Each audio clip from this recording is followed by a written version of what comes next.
எதற்கெடுத்தாலும் எரிந்து விழுந்து கொண்டோ அழுது கொண்டோ இல்லாமல் ஆஹா என்று எப்போதும் சந்தோஷமாக இருக்க வேண்டும்.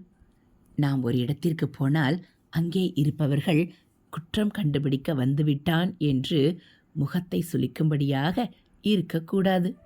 எங்கே நான் போனாலும் அங்கே நல்ல தினுசான சந்தோஷத்தை விருத்தி பண்ண வேண்டும்.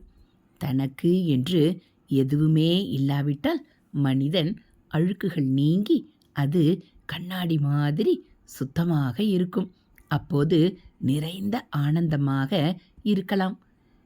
மேலும் மேலும் பணம் தருகிற தொழில், மேலும் மேலும் வியாதி தருகின்ற காரியங்கள், இவற்றை விட்டுவிட்டு நிம்மதியாக நிறைவோடு அடங்கி வாழ்வதற்கு முயற்சி செய்ய வேண்டும்.